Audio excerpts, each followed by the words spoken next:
20 anos, um pequeno país europeu se mantém no topo do ranking das nações menos corruptas do mundo. Enquanto isso, o Brasil passa pelo pior escândalo de corrupção da história. Que lições podemos aprender com a Dinamarca?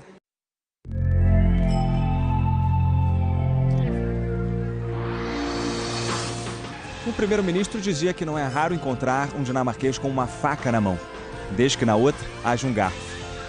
A brincadeira ilustra uma sensação de segurança e humor desse país, um dos mais felizes do mundo, segundo a ONU. Uma alegria que está ligada a um ótimo desempenho econômico e social. Um dos segredos desse sucesso pode estar num fator que os economistas não costumam analisar: a honestidade. Essa aqui é uma cena bem comum na Dinamarca, uma loja completamente vazia. Se eu estou interessado no produto, eu pego, venho aqui sem nenhum tipo de controle, posso pagar pelo celular, ou então pelo cartão, moeda, ou mesmo com uma nota. Isso aqui é o exemplo dessa confiança social. Para esse mercadinho, contratar um funcionário sairia mais caro do que eventuais perdas com furtos. Em bibliotecas, o aluguel de livro também é sem intermediários. E nas ruas, um objeto esquecido quase sempre volta às mãos do dono. A sociedade controla bem os políticos. Isso é parte da nossa cultura. Tem sim um pouquinho de corrupção aqui e ali, mas não é comum.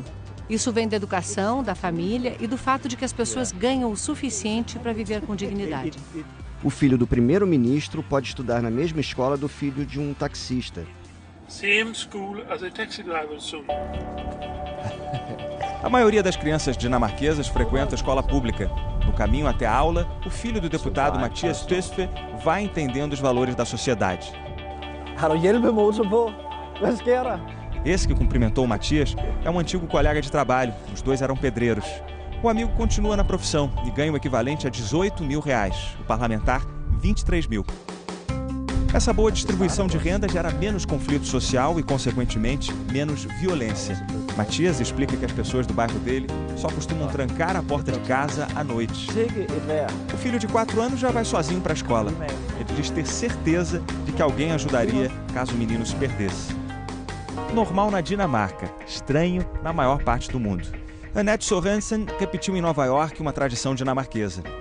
Enquanto comia no restaurante, deixou a bebê no carrinho, pegando sol do lado de fora. Annette acabou detida nos Estados Unidos por abandono de incapaz. Line também já teve a sua dose de choque cultural. Morou até os 18 anos no Brasil, depois voltou para a terra da mãe. Ela disse que aqui paga com gosto os quase 40% de imposto de renda, porque vê retorno. Mas a grande diferença para Line está no comportamento de políticos. Tem que ser o exemplo de tudo. Então, tipo assim, exemplo de não gastar dinheiro demais, não esbanjar, não ostentar, sempre ser o mais educado, falar bem inglês, assim, tipo exemplo de tudo mesmo, tem que ser um político, porque é o representante da sociedade. Então, tipo assim, se um político faz alguma coisa assim errada, as pessoas pensam, não, eu pago meu imposto, eu tenho direito de ser um representante melhor. O deputado conta que sempre vai de transporte público para o trabalho, e ele não é exceção. Na Dinamarca, todos os parlamentares têm um benefício, um cartão que dá direito a metrô, trem e ônibus. E esse cartão ainda permite que eles tragam junto a bicicleta, uma identidade cultural do país. Alguns dinamarqueses reclamam, acham que os políticos deveriam pagar pelo transporte, assim como o resto da população. O conceito de benefício aqui é bem diferente. Mathias recebe o equivalente a R$ 2.800 por mês para bancar reuniões e gastos com a equipe. Mas ele não tem funcionários exclusivos. Cada grupo de 4 parlamentares compartilha uma secretária, 2 acadêmicos e um estagiário, que ajudam a elaborar a legislação. No Brasil, cada parlamentar tem à disposição R$ 97 mil por mês para contratar até 25 funcionários. E eles não precisam ser servidores públicos concursados. Além do salário, deputados e senadores recebem ajuda de custo, auxílio moradia e o chamado cotão. Essa verba extra inclui o reembolso de passagens aéreas, fretamento de jatinho, alimentação, gastos com telefonia e correio, consultoria para divulgação do mandato, aluguel e despesas de escritórios, serviço de segurança, táxi, estacionamento e ajuda para o combustível. Mathias acha que os dinamarqueses ficariam surpresos de serem apontados como exemplo para o Brasil. Muitos aqui na Dinamarca acham que políticos do país têm privilégios demais, vivem como reis e rainhas. A Dinamarca é vista como um dos lugares mais honestos do mundo há anos, vários anos. Desde 1995, quando foi criado o Ranking Internacional da Corrupção. Esse professor de políticas públicas descobriu que 3 em cada 4 dinamarqueses confiam nos seus compatriotas. No Brasil, esse número é de apenas 5%.